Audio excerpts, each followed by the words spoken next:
Avatar 2 is on its way, so I decided to rewatch the first one and see how it holds up. I remember really loving it in the theaters, but I felt kind of outnumbered by the lackluster response. It seemed to me, from what I heard from friends and the internet in general, is that most people didn't seem to like it very much, and that left me kind of confused why it's getting a sequel after all these years. Maybe I'm wrong, maybe more people liked it than I thought, but all I can say for sure is what I think, so let's get down to it. So this is a different type of review where it's mostly about me trying to make sense of the confusing experience I've had with this film's reception.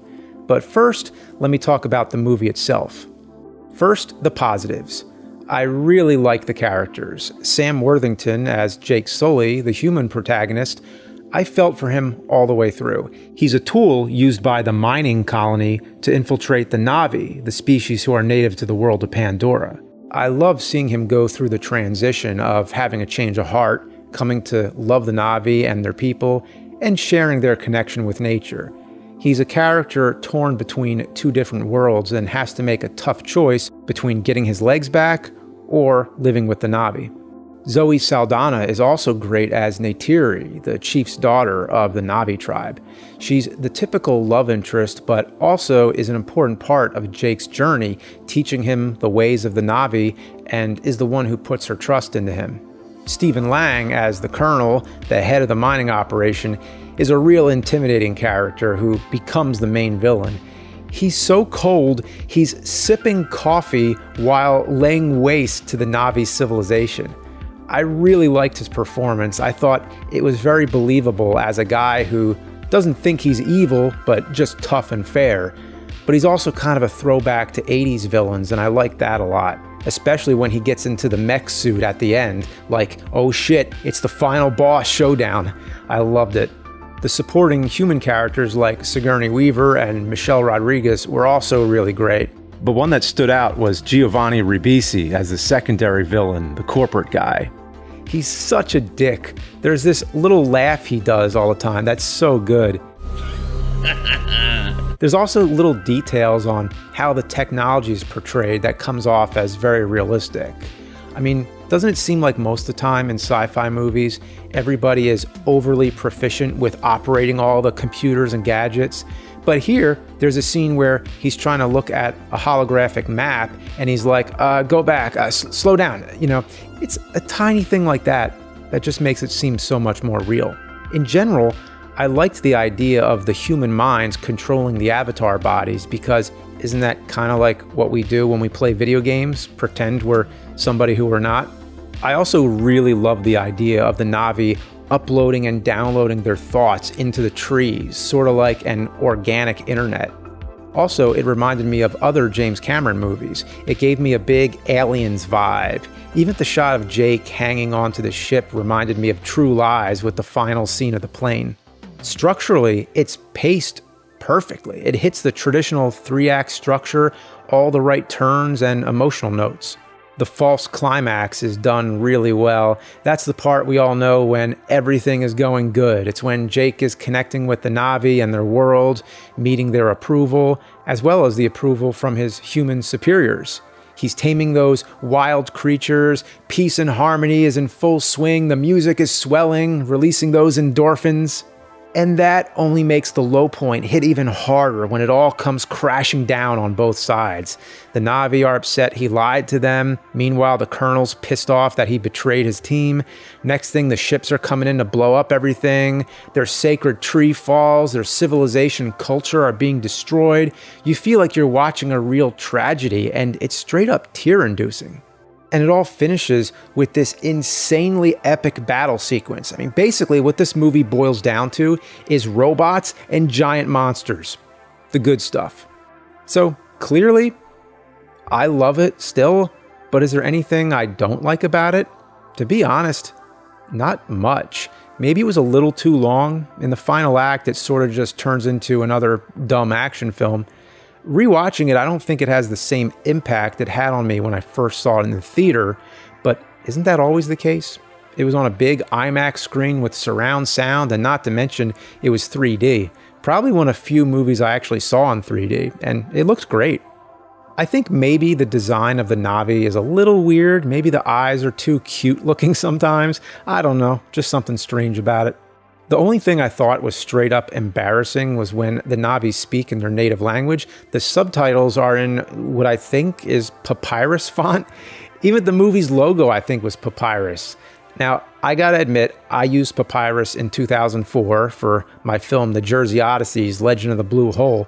That was before I ever saw it in anything. I was scrolling through the fonts in Photoshop, I saw it and went, oh, this is pretty cool. And then I saw it used in a major blockbuster film and just about everywhere else, and I was like, oh, okay, everybody likes this font, but now it needs to stop. It also uses a recent cliche where the film ends on the close-up of an eye opening, though many of these examples happen later, like in The Hobbit. Overall, I don't have anything real bad to say about Avatar. After rewatching it, I can say it holds up, even though the initial excitement has faded considerably. So, what's the big problem? Why have I heard nothing but negative stuff about this film? Well, here's the weird thing about Avatar, the thing that makes no sense to me. Everyone says it's overrated, which would be fair enough if the film was actually rated that highly, but I never hear anyone praising it. All I hear is, Avatar is overrated, it's overrated, Avatar is overrated, overrated. If everyone says it's overrated, how can it be overrated? That makes no sense. That's a paradox. Hearing Avatar's overrated has become like a cliche, as common as Atari combat cartridges. But let's investigate. If it were overrated, that would mean it's highly praised. So where would the praise be coming from? Let's see, how about Rotten Tomatoes? At the time of this review, it says 82%, both critics and audience. Okay, that's higher than I expected, to be honest. I think personally, if I were to rank it amongst all the films ever made in history, I'd give it an 80 or an 8 out of 10. So yeah, I agree with that score. If it were 100, then I'd say, yeah, that might be a little overrated. But let's see, what else? So Roger Ebert gave it 4 stars out of 4. And I see some other major publications like Hollywood Reporter and Rolling Stone that gave it very favorable reviews when it first came out. So maybe that's it. It might have been praised amongst professional critics the first weekend, only to get shit on for 13 more years. Looking at the Academy Awards that year, it was nominated for 9 Oscars, but isn't that always the case? Doesn't every major movie get nominated for a bunch of them, just so it has the chance of winning 1 or 2? Besides, when has the Academy Awards ever been a good indication of what the general public thinks? Avatar did in fact win 3, Best Art Direction, Visual Effects, and Cinematography. I'd say that's pretty deserving. So it's my own assessment that it seems like it was highly praised within the industry when it first came out. It was also heavily promoted and talked about before its release, and that makes sense since of course James Cameron is a really big director, and it was his first big movie since Titanic. And at the time, Titanic was the most expensive, but also the highest grossing film ever at the time. And that helped generate all this hype leading up to Avatar. Too much hype. So maybe that's it. That's what everybody means. Avatar was overhyped. Not overrated, overhyped. And that makes perfect sense to me. And as far as box office earnings go, well, James Cameron broke the record again. Avatar is now the highest grossing film of all time, at the time of this review at least. Does that mean it's the best film of all time? Certainly not. If that were the implication, I would say yes, Avatar is extremely overrated. It's a very good movie, but it's not the best of all time, or even close. Highest grossing just means an enormous amount of people saw this movie and didn't like it. In fact, those calling it overrated are among the ones who bought the tickets. But I agree, there was too much hype, too much attention, but too much praise. I'm not seeing it. The main criticism towards the film itself is that the plot is unoriginal. Well, it sticks to the familiar formula for sure, but like I said, I like the structure, the plot points all hit me with the right emotional response. It gave me that good old, comfortable, familiar, movie-going feeling. The plot wasn't groundbreaking or experimental, but did it need to be? If you're expecting Fight Club, Memento, or Inception, it's nothing like those. But not every movie is supposed to be this psychological mindfuck. So it's my guess that in the 2000s, there was more of an audience desire to be challenged and surprised. And this isn't that type of film at all. It may be possible that when audiences heard of the concept of human brains remotely controlling genetically engineered alien bodies, it sounded like something that was going to be more complex and cerebral than it actually was. So personally, what I think is that this movie was a case of expectations being set too high. But the criticisms go further. From what I hear all the time is that Avatar is full of cliches and is very derivative of other films, comics, and books. I agree. I think that's valid to say. It is derivative, but many consider Avatar to be a complete ripoff of another film. The film it's ripping off tends to vary, but two that I hear often are the historical drama Dances with Wolves and an animated musical called Ferngully: The Last Rainforest.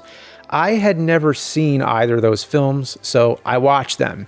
And yes, there are definitely similarities, but the list goes on, including The Last Samurai, A Man Called Horse, and a plethora of other animated films like Princess Mononoke, Pocahontas, and Atlantis: The Lost Empire. Now, exploring all this is my cup of tea. I like drawing connections to earlier films and investigating how one idea influenced another idea. But is Avatar a carbon copy of any of these films like they say? So I first checked out Dances with Wolves, and I'm glad I did because it's one of the best movies that I've missed. It was also a Best Picture winner. I don't mean to get off topic, but it really had me hooked all the way. It takes place during the Civil War and centers around a soldier named Dunbar, played by Kevin Costner. He gets sent to the western frontier and ends up befriending a Native American tribe where he makes home. The building of communication and friendship between two groups of people is what makes this film so charming to me. The acting, the music, the cinematography, and landscapes are all amazing, but I don't want to get off topic. As far as Avatar stuff goes, I really didn't see much. The most striking connection to me is that the actor who played Neytiri's father, Wes Studi, is also in Dances with Wolves, and he was also in Last of the Mohicans. So I don't know if this was just typecasting or a conscious reference or what. Some say the voiceovers are similar, but if you want to count every movie that uses voiceover, we'll be here forever. The film clocks in at a solid 3 hours, and for about an hour straight, almost nothing happens that reminds me of Avatar in any way, until he meets the native girl who he eventually marries, much like Neytiri. The biggest things I noticed are when he befriends the tribe, and later at about 2 hours 30 minutes in, he's captured by the soldiers and punished for becoming a traitor. That definitely feels a bit like the Avatar scene where the Colonel awakens Jake to punch him in the face. I thought it was going to end with a big battle of the natives versus the colony, but it's not quite as huge. Dunbar ends up leaving the tribe because his presence is only attracting attention from the colony, not like in Avatar where he fights alongside them in this huge epic battle. No flying ships, nobody gets into a mech suit, but all joking aside, the idea of a soldier switching sides is done so much differently. In Avatar, he's literally switching back and forth between two bodies. There's scenes that show him with the army in his human body, and then other scenes where he's in his Avatar body with the Na'vi. So when he flips sides, we see it happen gradually. In Dances with Wolves, he meets the tribe, and then he's just with them for the main duration. So the idea of a white man becoming family with Native Americans, to be honest, the first movie that comes to mind is Little Big Man starring Dustin Hoffman. And if you go back to all the films and books written on the same theme, I bet you there's tons. Hell, just the 90s alone, it seems all the movies that everyone's drawing comparisons to are all like from the 90s. and so many that are animated. It seems very much like, I don't know. In a 2009 interview with LA Times, James Cameron was asked about the Dances with Wolves connection, and he agreed it was very much like that, but also said you see the same theme of a clash of cultures at play in the Fields of the Lord, and also the Emerald Forest. he cited a bunch of examples and said that returning to classic tales is a powerful thing. So it sounds like he kinda, sorta, maybe confirmed Dances with Wolves was a reference point, but even so, Dances with Wolves and Avatar look nothing alike. One is a Western set in the Civil War, the other is a futuristic sci-fi film with spaceships, blue people, glowing forests, and body swapping. Some story elements are similar, for sure, but a complete ripoff? I don't think so. Also, it's worth mentioning, Dances with Wolves won Best Picture. Avatar did not, yet Avatar is the one that's overrated. So what about Ferngully? I've seen long, exhausting, detailed articles claiming that Avatar is the same exact movie as Ferngully. Same exact movie. I wouldn't say that, but there are a ton of plot similarities. It takes place in a magical forest where its inhabitants are spiritually connected with nature. The humans are the bad guys who are trying to destroy the forest, which is very much based on what goes on in the rainforest in real life. So if we want to draw lines to every major movie or story that has an environmental message, we'll be here forever. And what about The Lorax by Dr. Seuss? The thing I find most similar is the theme of the outsider who joins the tribe and falls in love with the chief's daughter, and it's his people who are causing the destruction, so he switches sides and helps defend their home from the humans. There's the theme of nature versus technology. A bunch of giant machines come rolling into the forest and the natives fight against them with natural resources and win. Well, gee, was this really a totally original idea that Ferngully invented? Wasn't there another movie where a bunch of creatures, furry little creatures, defend their forest from humans piloting giant robots? Anyone remember Return of the Jedi? So, which ripped off which is a game we could play all day. So, I'd put it this way. Avatar and Ferngully both draw from familiar sources, but even if James Cameron did in fact specifically draw his inspiration from Ferngully, let's say it's 92. Ferngully just came out. James Cameron's finished up with Terminator 2, he's moving on to True Lies and Titanic, but somewhere down the line he sees Ferngully and goes, oh yeah, that's it. Still, he made something completely different out of it. I mean, one is a family animated musical with fairies flying around. The other is a live action, CG-filled action spectacle. I mean, just look at both side by side. I can't think of anything that is more polar opposite. So then I watched Pocahontas, and this is when I laughed. It's yet another film with a similar premise. A white man falls in love with a Native American girl who is also the daughter of the chief. Meanwhile, his people are trying to rob the tribe of their gold. So this is when I realized this whole thing can go on forever. I mean, can we say Avatar ripped off Pocahontas while Pocahontas ripped off Ferngully while Ferngully ripped off Dances with Wolves?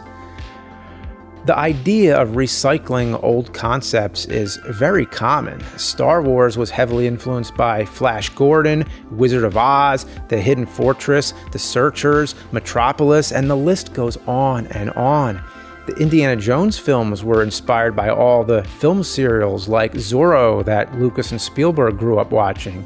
Also, Treasure of the Sierra Madre, Secret of the Incas, Gunga Din, China, Stagecoach, and the character of Alan Quatermain from the novel King Solomon's Mines. So, if Avatar sucks because it used some older ideas, well then Star Wars really sucks, and Raiders of the Lost Ark is the biggest piece of shit.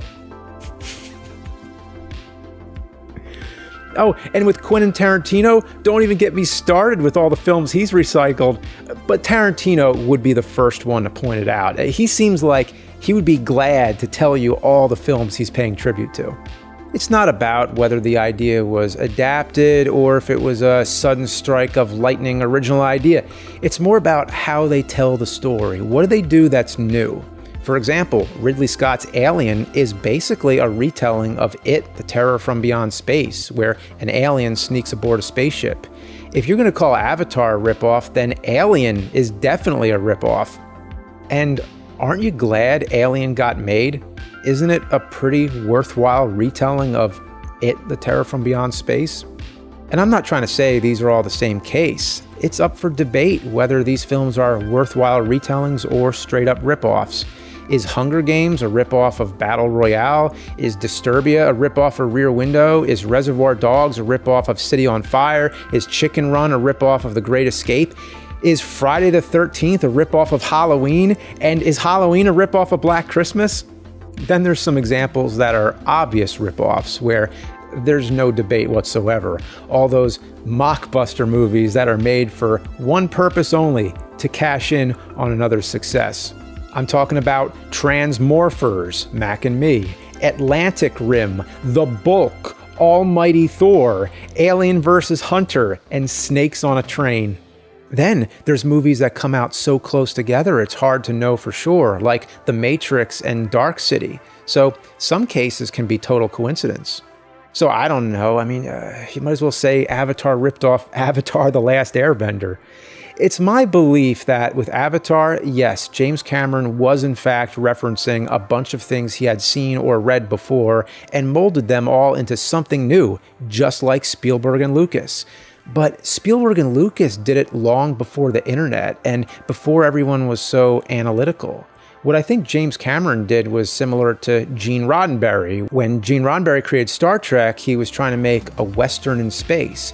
He took the idea of the American frontier and put it out into the vastness of space, the final frontier. So in summary, my personal assessment and opinion is that yes, Avatar is derivative of other works, mainly in some of its plot details, but the claims of it being a page-for-page copy are exaggerated and a result of overanalyzing it due to its overratedness. The movie became a target, and it's a shame because it undermines all the originality, creativity, and work that went on behind it.